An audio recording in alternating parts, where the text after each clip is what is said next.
Welcome to the Farmers2Founders session. Just a bit of background about us. We started in 2018 with a strong background from the meat and livestock industry. And so as we were working with corporates to sort of investigate and innovate in the food, particularly the food sector, there was a lot of interest in Australian ag and the difference and sort of technological adoption and adaptation that, could really be making a huge difference to Australian ag. And so as funding came in from government and so forth, we sort of pivoted a bit in 2019 to really be focusing on producer-led innovations. And so we support researchers and students and entrepreneurs and technologists and primary producers to explore and scale ag tech, food tech and value add businesses.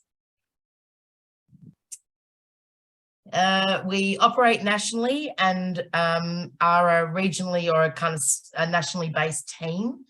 So we have quite a strong regional footprint, including some primary producers on our team, some people from, North Queensland, and are very, very focused on bringing the primary producers in as part of both the sort of co-design, but also, perhaps as team members or as supporters for people that are trying to implement those innovations. We range across all of the sectors. So, grains, meat, livestock, horticulture, and we're working with the smart farms and the drought hubs. So some of our programs are regional, some of them are sector specific. We've just done a red meat value add program specifically focused on utilising, the whole cow and a range of different things. So that's just a bit about us. And we've run, I think this year, there'll be 16 programs run. So it's quite a large community of participants and supporters. So here's just a little bit of kind of our achievements, I guess, so far, our traction. Okay, and so here's the National Accelerator Program. So we're going to jump into a little bit of detail about this, but so the program closes for applications on the 16th of October. We'll then be, the application process is that you submit your EOI and then you will have received a response email that has a business health check in it. And so there's about 20, I think, different kind of questions. We're not looking for more than, 100 words in response to each of those. It's just quite high level to kind of see, what you're thinking about your business, where perhaps you might need particular help, where you're looking to focus for the program and so forth. Because, at this sort of level, at an accelerator level, the coaching and mentoring and content specialist and masterclasses will be quite bespoke based on the cohort. So it just gives us a bit of an understanding of kind of where you're at and, where you might be needing support or be looking to focus during the program. From there, there'll be a shortlisted number of teams, probably 15 to 20, who will be given access to a library of resources for areas where to kind of, watch and review in areas where you feel that your company might need or areas you might need to think about. So that might be people and capability, that might be go-to-market strategy, that might be a business framework. It might be thinking about your business framework or your funding. And that's just so that when you come into the selection deep dive, which will be held sort of mid to late November, and will be 90 minutes with a panel of industry mentors and coaches. You can sort of have all that have explored the areas where you feel like your company needs some support or needs some focus, and that can be part of the discussion when it comes to the 90-minute deep dive.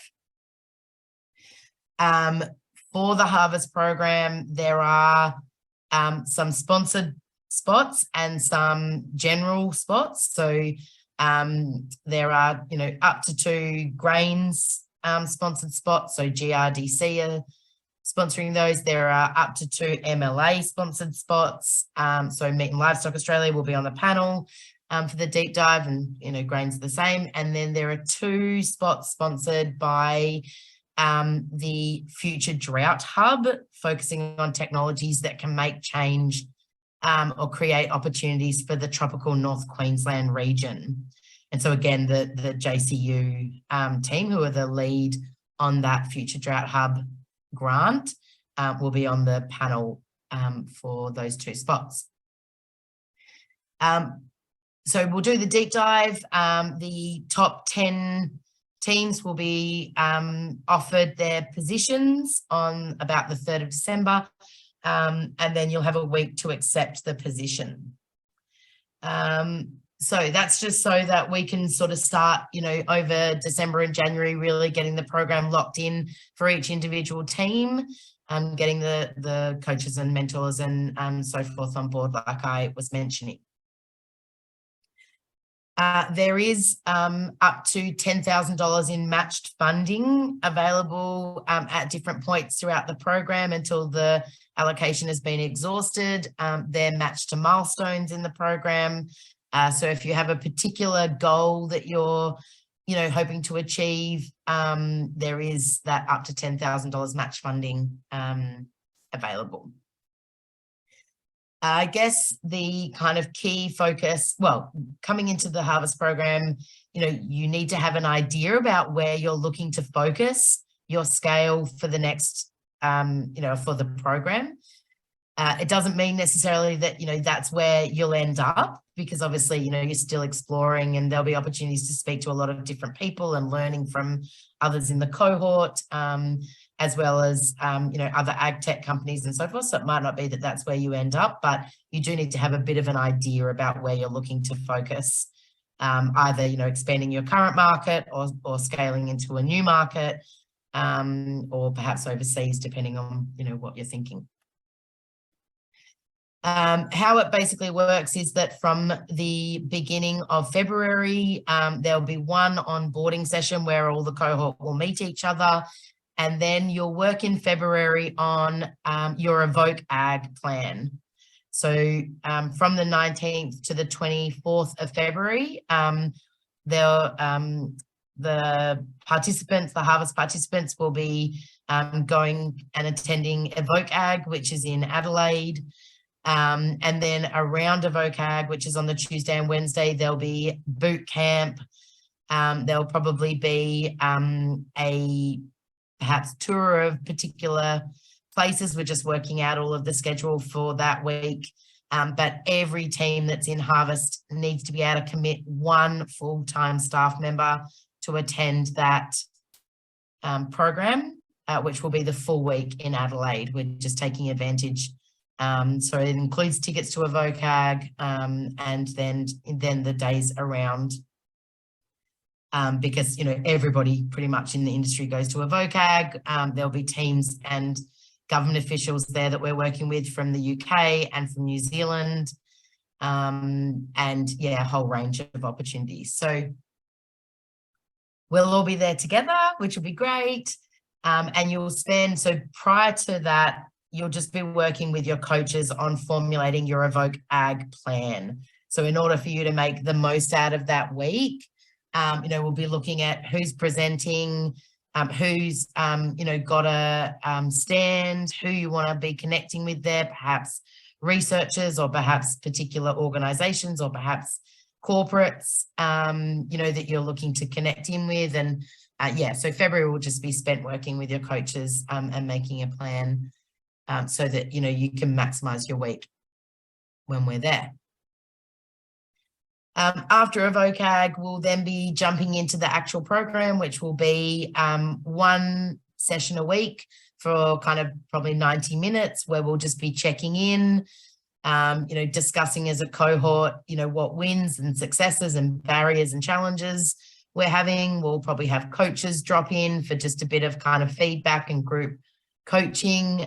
So you sort of have access to a broad range of people in those sessions. They're the only compulsory session.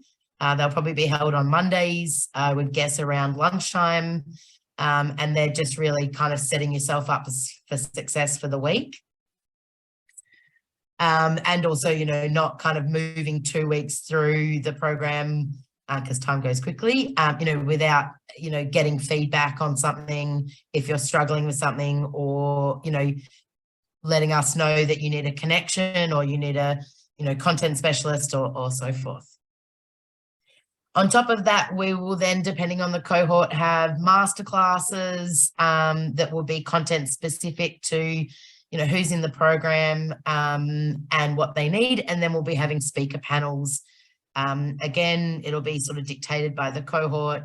So it might be, from a particular region, it might be, how to grow or how to launch into Asia. It might be the UK government talking about, opportunities and grants available if you're looking at the UK market. So yeah, it'll be very much sort of bespoke based on who comes into the program.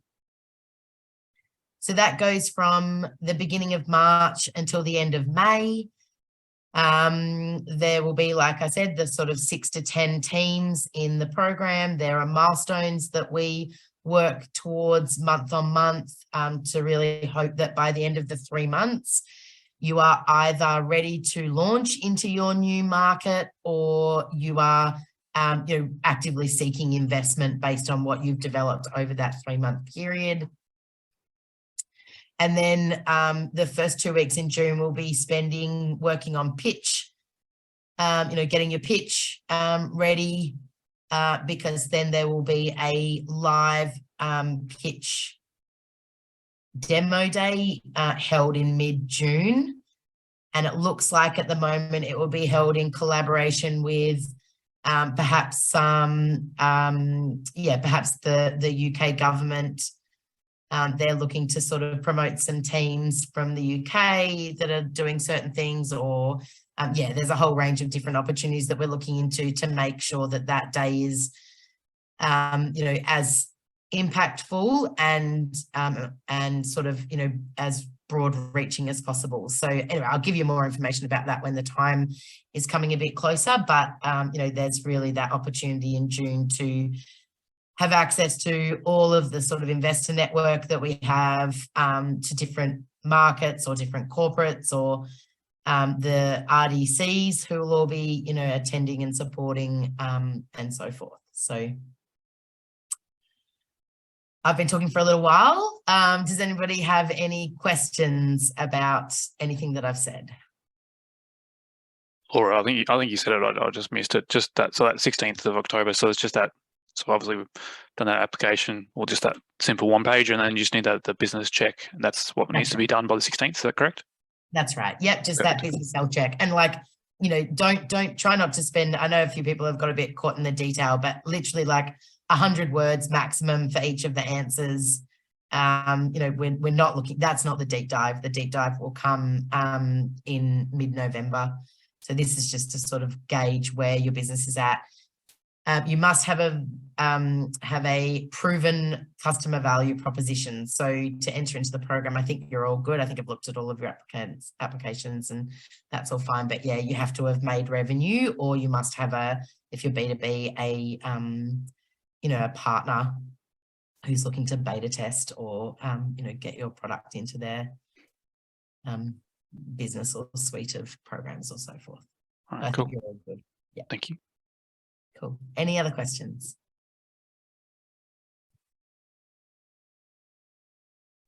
Sorry, Laura. Yeah, I've just got a question about the RDC. How do they choose the ones that they want to sponsor? Is that how it works? Yeah, they'll be advised. So yes, they will be on the panel. They'll be on the shortlisting panel, but they will also be advised in terms of kind of by other industry people, you know, where there might be cross sectorial kind of opportunities. So things that are transferable either into their, you know, their area or out of their area into other areas. So yeah, there's a few different people on the panels, but they will definitely be one of the key, you know, it has to have broad industry impact for, you know, their areas in order for it to justify the funding. Yeah, sure. Yeah, no, that's all right. Thanks. Oh, yeah, no, you're good. A question we get asked quite often is about equity. We don't take equity. The positions are sponsored by either government or the RDCs. Now, I'm assuming that the program gets oversubscribed by a fair amount.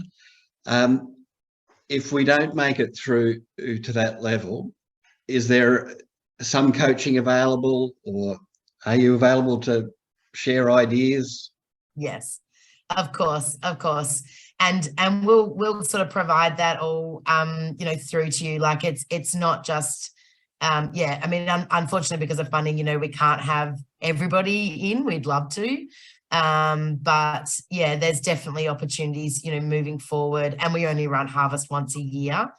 But there are definitely other opportunities, especially as we're sort of building these relationships with these other governments and building more of a community around this and so forth. So even, Duncan, if it's just, you know, like being connected into others that are in the ag tech, you know, in the ag tech space or food tech space, so forth. Yeah, so we're looking at how we can just build community, not just programs. Yeah, Brilliant, because we've got a reasonable footprint and reasonably well known in Tassie, but it's getting onto the big island where we need some help. Yeah, no, for sure. And yeah, that's part of that community, you know, where even we're sort of not involved. We're just the conduit where sort of you can access, you know, different people and so forth. So for sure. Brilliant.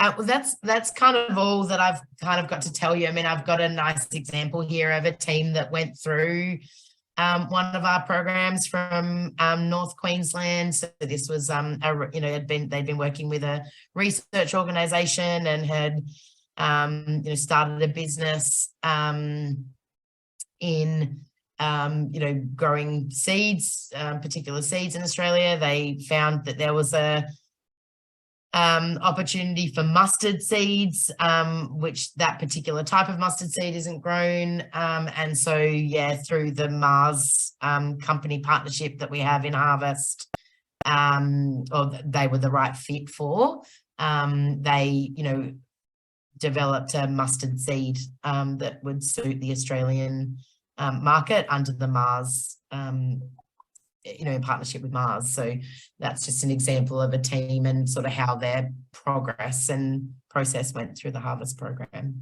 So if, you know, that's one of the things about the industry supporters and the corporate supporters and the coaching staff. Oh, the other thing that I didn't mention is that we do a temporary advisory board for you. So it'll be 3 sessions throughout the program where, depending on where your business needs additional support, there'll be sort of perhaps, you know, 2 people that will be available to you as a temporary advisory board. And then, you know, depending on how that goes for you, you know, that'll be your choice whether you want to pursue, you know, that host program. But yeah, that's just a kind of way to get you into that regular process of having an advisory board and having some sort of industry support through the program, which is sort of appropriate for the level of companies that are coming into a scalable accelerator.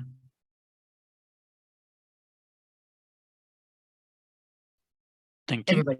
Everybody's very quiet. No, thank you. That's yeah, we guys could get the application in and go from there.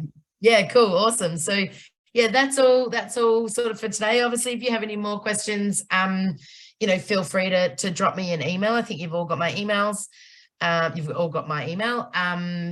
But yeah, just that business health check, send it through before the 16th of October. I will be harassing people who've applied as well to make sure they don't miss the deadline. We don't want you to miss the deadline and be, you know, cut from the selection process immediately because you haven't submitted your business health check. So make sure you get that in. If you want to review it or have any feedback or anything on it, but we'll give, you know, once we've received them, we will review them and give everybody the opportunity to add more detail if it's required, you know, so forth. So it won't be, you know, we won't sort of look at it and completely eliminate you straight off the bat. We'd make sure that we came back and said, you know, we need a bit more detail on this because, you know, this group have asked for it or whatever it is. So yeah, we're definitely here to help you get through the process and hopefully be successful. Great. Thanks very much, Laura. Much appreciated. All Yeah, right. thank you. Awesome. Nice to see you all.